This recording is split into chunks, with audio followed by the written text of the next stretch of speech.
6 years after my younger brother and my fiancé passed away, I picked out a grave for myself. Before my final visit to their graves, my mother suddenly said, "Miles, you don't have to go this year." The truth is that they never died. I was startled for a moment before the two of them walked right out of my brother's room. My brother Sean put on a teasing smile as he draped an arm around the woman beside him. "I won the bet. I told you my brother would never figure it out. Who's going to be on top tonight, huh, Vera?" My so-called late fiancé, who used to cry whenever she saw me suffer even the slightest grievance, looked at me with open disdain. "He's just too stupid. We've been living next door this entire time, yet he never noticed." It was only then that I realized my mother forbade me from entering Sean's room. Not because it would make her grieve her son again, but because it was directly connected to the house next door. I was truly too foolish. Right up until a month before my death, I was still thinking about visiting their graves. "Why did you do this?" I suppressed the trembling in my body, asking Vera with red-rimmed eyes. After so many years, she was no longer gentle and sweet. Her gaze was cold and detached. "Miles, it's because you've never been very sensible." My mother frowned at me as well. "For all these years, we were just trying to teach you how to behave, to stop always trying to compete with your brother. Miles, they already have a child. Let go. You'll meet someone better." "I never took anything from Sean," I choked out. "When I was a child, my parents always remembered what Sean liked. I was forced to like the same things just to earn a shred of their care. Yet my mother only bought clothes in his size. No matter how many times I reminded her, my sleeves and pant legs were always too short, leaving me mocked for years. I should have realized it earlier. Miles, they never loved you." Perhaps my expression was too pathetic. The coldness Vera had built around herself wavered for a moment, and she handed me a tissue. "Miles, just focus on the future." I did not take it.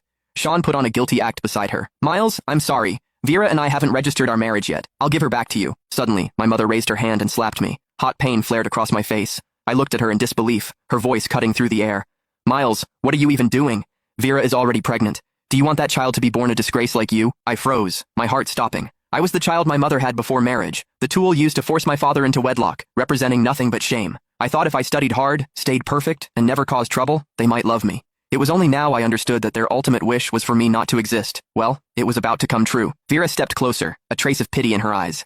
"Miles, we can still be friends. Sean and I will take good care of you." I backed away. "Don't touch me." 6 years of suffocating guilt. Every All Souls Day, I had wept at their graves, apologizing for a tragedy that never happened. Even my parents had helped them stage this performance. I looked at my mother.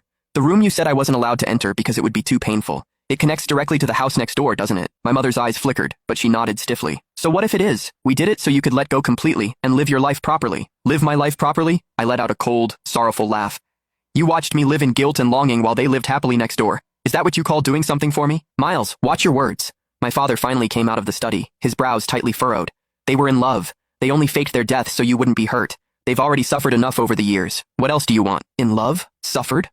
The words pierced straight through my chest. At that moment, a notification popped up on my phone. My cemetery reservation was confirmed. I took off the ring I had recovered years ago from the rescue operation, placed it on the table, and said calmly, "I'm done here." The next day, I received a biometric vitals monitoring bracelet from the cemetery center.